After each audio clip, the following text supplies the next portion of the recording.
Hello guys and welcome back to the channel and I hope आप सब लोग काफी ज्यादा अच्छे होंगे। दोस्तों आज हम बात करने वाले हैं Maruti Fronx versus Skoda Kylaq. ये दोनों कार्स भाई बहुत ही धमाकेदार कार है और आप लोगों के रिक्वेस्ट मैसेजेस आए कि भाई इन दोनों कार्स को कंपेयर कर लेते हैं। देखो अगर हम फ्रॉन्क्स की बात करें ना दोस्तों, तो इस कार को आए हुए ना पूरा साल भी नहीं हुआ ढंग से, अभी आई थिंक 2-3 महीने बचे होंगे। अगर आप इस कार के सेल्स नंबर का ग्राफ देखोगे दोस्तों, आज की डेट में ये 12-13 हजार यूनिट सेल कर पा रही है। हमारे देश में ऐसे बहुत सारे कार ब्रांड्स है दोस्तों जो कि टोटल मिला के 5000 कार भी नहीं बेच पाते। तो इसी बात से आपको आइडिया लग रहा होगा कि फ्रॉन्क्स का क्रेज कितना बढ़ चढ़ गया है पिछले कुछ महीनों में। ऑन दी अदर हैंड दोस्तों, अगर हम स्कोडा काइलैक की बात करें तो आपको पता है भाई स्कोडा एक प्रीमियम ब्रांड है। ये लोग जाने जाते हैं अपनी प्रीमियम कार्स के लिए, स्पेशली जो सबसे ज्यादा सुर्खियों में कार आ रही है क्योंकि फर्स्ट टाइम स्कोडा ने कॉम्पैक्ट एसयूवी को लॉन्च किया है और लोग बहुत ज्यादा एक्साइटेड है क्योंकि भाई इस कार के अंदर जो इंजन आता है ये कुशाक वाला इंजन है। सो काफी सारी बातें जिसकी वजह से लोग थोड़े से कंफ्यूज हो सकते हैं कि इन दोनों कार्स में से कौन सी कार लेनी चाहिए। क्योंकि देखो यार, अंत में कार आपको खरीदनी है, आपको लोन कराना है, ईएमआई भरनी है,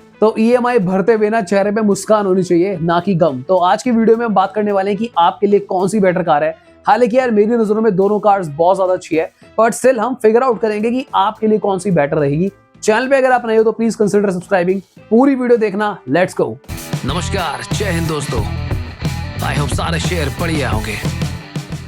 सो दोस्तों अगर हम बात करें काइलैक की तो प्राइसेस आपको पता ही होगा, अभी खाली इनका जो बेस मॉडल है उसका इंट्रोडक्टरी प्राइस आया है। यानी कि अगर आप काइलैक को खरीदते हो तो ऑन रोड आते आते आपको ये 8,90,000 रुपए के आसपास पड़ जाएगी। कंपैरेटिवली अगर हम बात करें मारुति फ्रॉन्क्स की तो ऑन रोड आते आते ये आपको तकरीबन 8,45,000 रुपए के आसपास पड़ सकती है। हालांकि दोस्तों जो प्राइसेस मैं आपको बता रहा हूँ ये ऊपर नीचे फ्लक्चुएट होते रहते हैं और स्टेट टू स्टेट डिपेंड करता है कि आपके पर्टिकुलर शहर में क्या एक्चुअल प्राइस है। अगर हम बात करें दोस्तों मारुति फ्रॉन्क्स की तो ये आपको पेट्रोल और सीएनजी में अवेलेबल है, डीजल यहाँ पर नहीं आता है। कंपैरेटिवली काइलैक में आपको खाली पेट्रोल मिलेगा, डीजल नहीं आता है। स्कोडा ऑलरेडी प्लानिंग कर रही है कि भाई ये लोग सीएनजी में भी कूदेंगे और काइलैक से ही सीएनजी स्टार्ट करेंगे। हालांकि इस चीज को होते होते 1.5-2 साल भी लग सकता है क्योंकि कोई ऑफिशियल डेट नहीं आई है। तो फिलहाल अगर आपको सीएनजी लेनी है तो Fronx will be the option for you. बात करते हैं सबसे इंपॉर्टेंट चीज की जो कि है कार का इंजन। यहाँ पे आपको फ्रॉन्क्स में 1.2 लीटर का नेचुरल एस्पिरेटेड 4 सिलेंडर इंजन देखने को मिलता है। साथ ही में भाई फ्रॉन्क्स टर्बो भी आती है पर उसके लिए आपको एक्स्ट्रा पे करना पड़ता है। कंपैरेटिवली अगर हम स्कोडा काइलैक की बात करें तो भाई सबसे बढ़िया चीज इस कार के बारे में ये है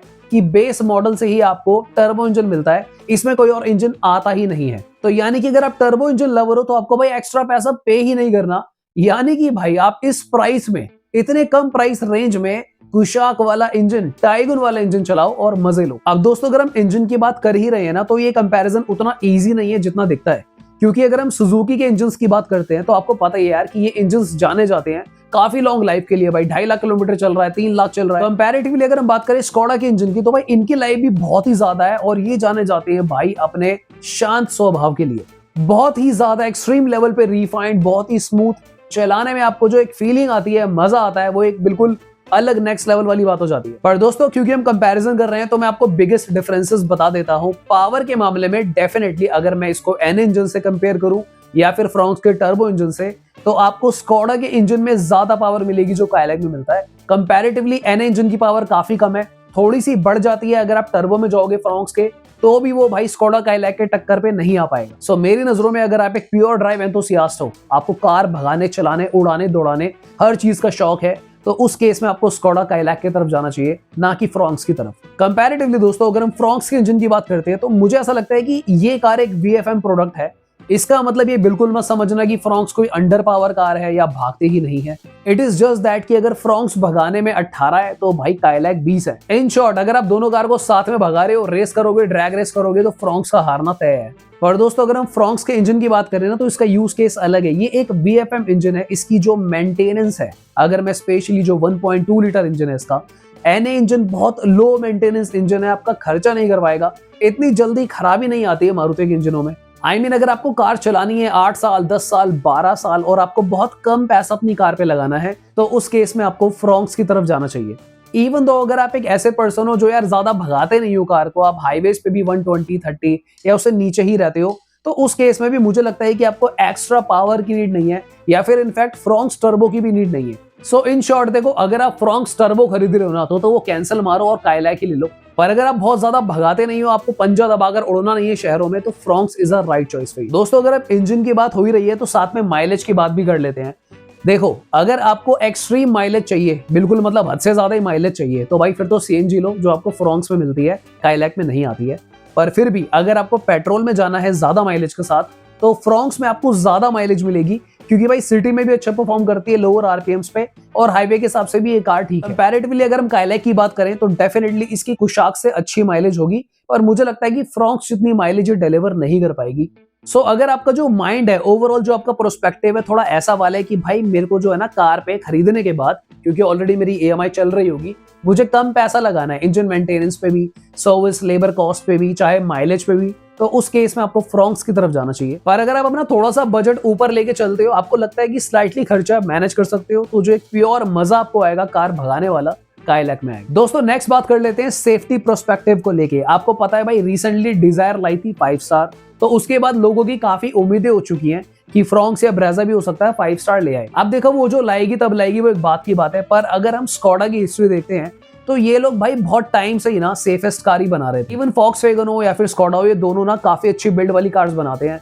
वर्टस हो गई, कुशाक हो गई, टाइगुन, ये सारी कार्स जो है ना भाई 5 स्टार कार्स है। तो यहाँ पे एक चीज की एश्योरेंस है कि अगर आप स्कोडा काइलैक लेते हो, सेफ्टी को लेके कोई कंसर्न नहीं आएगा।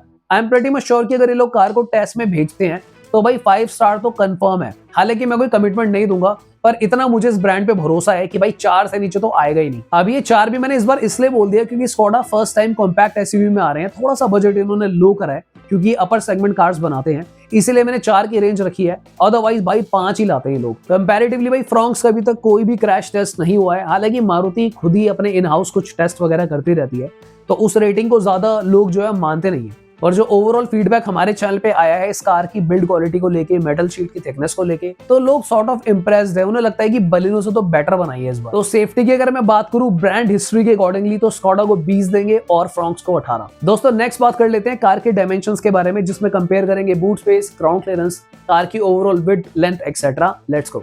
सो यार अगर हम बात करें कार की लेंथ की, तो दोनों कार की जो लेंथ है इक्वल है 3995 मिलीमीटर। अगर हम बात करें कार की विड्थ की, तो थोड़ी सी ज्यादा जो चौड़ी है आपको काइलैक मिलेगी। तो मुझे लगता है 3 लोग जब बैठेंगे तो स्लाइटली थोड़ा सा ज्यादा अच्छा काइलैक में लग सकता है। कंपैरेटिवली अगर हम कार की हाइट की बात करें तो यहाँ पे अच्छा खासा डिफरेंस है, तो डेफिनेटली काइलैक आपको ज्यादा ऊंची लगेगी देखने में।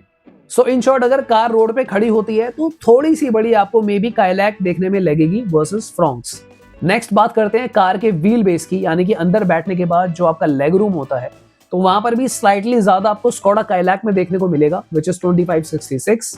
अगर हम बात करें कार की ग्राउंड क्लियरेंस की, तो दोनों कार की जो ग्राउंड क्लियरेंस है इक्वली है, क्योंकि फ्रोंक्स की 190 mm है, तो 1 mm से कुछ भी नहीं होता है। सो दोनों की जो ग्राउंड क्लियरेंस है ऑलमोस्ट सेम नंबर लेके आती है। अब यहाँ पे भाई सबसे बड़ा डिफरेंस जो आता है ना बूट स्पेस में आता है। काइलैक में बूट स्पेस है 446 लीटर्स। टू बी ऑनेस्ट भाई इतना बूट स्पेस जो है ना वो 4300 mm की कार में होना चाहिए, लाइक विटारा या क्रेटा, पर इसमें बहुत ही ज्यादा बूट स्पेस दिया हुआ है। वर्सेस फ्रोंक्स की अगर हम बात करें तो 308 लीटर का बूट स्पेस है। हालांकि फ्रोंक्स का बूट स्पेस भी कोई कम नहीं लगता है, पर डेफिनेटली भाई ज्यादा तो काइलैक का ही माना जाएगा। तो यहाँ पे मुझे लगता है भाई 5-6 लोगों का सामान भी डाल के आप घूमने जा सकते हो काइलैक के बूट में। अगर हम बात करें दोस्तों कार के सेफ्टी फीचर्स की, तो काइलैक में आपको ना बेस मॉडल से ही 6 एयरबैग्स देखने को मिलते हैं, जो आपको फ्रोंक्स में नहीं मिलते। अदर देन दैट दोस्तों दोनों कार में ABS with EBD, brake assist, electronic stability program, hill hold control, traction control, काफी फीचर्स इस तरीके के देखने को मिल जाते हैं बेस मॉडल से। अब दोस्तों अगर हम बात करें दोनों ही कार की रोड प्रेजेंस की, तो इसको मैं सब्जेक्टिव मानता हूं। कुछ लोगों को फ्रोंक्स अच्छी लगेगी और कुछ लोगों को काइलैक अच्छी लगेगी। इनफैक्ट अगर मैं इंटीरियर्स की भी बात करता हूं तो वो भी सब्जेक्टिव है यार। आई एम नॉट श्योर कि किसी को फ्रोंक्स पसंद आएगी या फिर किसी को Kylaq. So I think the best way is जब आप इन दोनों कार्स को खरीदने से पहले टेस्ट ड्राइव करोगे, देखोगे, तो जहां आपकी नजरें गड़ती हैं कि भाई मुझे बाकी चीजें सही लग रही हैं और कार की लुक्स भी सही लग रही है, तो फैसला फटाफट कर लेना। अब दोस्तों बात करते हैं कार के यूज केस की। अगर आप 70% सिटी में रहते हो तो मुझे लगता है Fronx can be a better choice for you, पर अगर आप 70% हाईवेज पे रहते हो, सो आई बिलीव आपके लिए काइलैक ज्यादा बेटर ऑप्शन होगा। क्योंकि देखो काइलैक के जो ओवरऑल ड्राइविंग डायनामिक्स है, स्टेबिलिटी है कार की बहुत सही है। मैंने कुशाक काफी बार चलाई है, मैं अपना जो फीडबैक है कुशाक के बेसिस पे दे रहा हूँ। इनफैक्ट कुशाक की जो लेंथ है वो ज्यादा है। अब यानी कि जो अगर हम काइलैक की बात करते हैं तो लेंथ में छोटी हो गई है, कार का वेट भी स्लाइटली कम हुआ है, तो ओवरऑल जो ड्राइविंग डायनामिक्स होंगे और ज्यादा मजेदार हो जाएंगे काइलैक की। सो इन सिंपल वर्ड्स अगर कोई मुझसे पूछता है कि जो कार का एक ओवरऑल प्लेजर होता है बीइंग अ ड्राइव एंथुसियास्ट, जहां पे हम पंजा भारी करके कार को भगाते हैं, दौड़ाते हैं, तो वो मजा भाई काइलैक में मिलेगा, ना कि फ्रॉन्क्स में। अब आप फ्रॉन्क्स टर्बो लेके भी ना वो मजा जो है एक्सपीरियंस कर सकते हो, पर उस केस में आपको एक डिसएडवांटेज ये होगा कि मुझे आज की डेट में वर्थ इट नहीं लगता है कि फ्रॉन्क्स का टर्बो आप लो। उससे बेटर मैं आपको रेकमेंड करूंगा कि एक्स्ट्रा पैसे दिए बिना ही काइलैक में टर्बो मिल रहा है तो क्या जरूरत। दोस्तों लास्ट में बात कर लेते हैं सबसे इंपॉर्टेंट फैक्टर की, क्योंकि कुछ लोगों के लिए मैटर करता है, कुछ के लिए नहीं करता है। तो अगर आप कोई ऐसे शख्स हो कि कल को आपको रीसेल की वैल्यू है या फिर आपको नीड है कि मैं अगर 7 साल बाद 10 साल बाद कार बेचता हूं तो अच्छी रीसेल मुझे किसकी मिलेगी, तो डेफिनेटली फिलहाल आपको फ्रॉन्क्स की मिल रही है। आने वाले दिनों में दोस्तों हो सकता है काइलैक की रीसेल बढ़ जाए, पर मैं उसके लिए श्योर नहीं हूं, क्योंकि स्कोडा की जो मेंटेनेंस है ना, जो ओवरऑल अफोर्डेबिलिटी है, वो लॉन्ग रन में थोड़ी सी कॉस्टली पड़ती है कंज्यूमर की पॉकेट में। कंपैरेटिवली मारुति की जो कार्स हैं उनकी रीसेल ज्यादा होती है, उसके बायर भी बहुत ज्यादा होते हैं, तो रीसेल फैक्टर के मामले में सीधा सीधा फ्रॉन्क्स आगे निकल जाएगी। ऑलराइट गाइस, तो हमने काफी सारी चीजों के बारे में बात कर ली है, कुछ चीजें रह गई हो तो आप कमेंट कर सकते हो, हमसे डिस्कस कर सकते हो। अगर आप कोई भी स्कोडा वॉक्सवैगन या मारुति की कार ओन करते हो तो अपने अपने एक्सपीरियंस भी कमेंट कर सकते हो। सो दोस्तों आज की वीडियो के लिए इतना ही, तो मिलते हैं फिर किसी और दिन। Thank you so much for watching, bye bye, take care.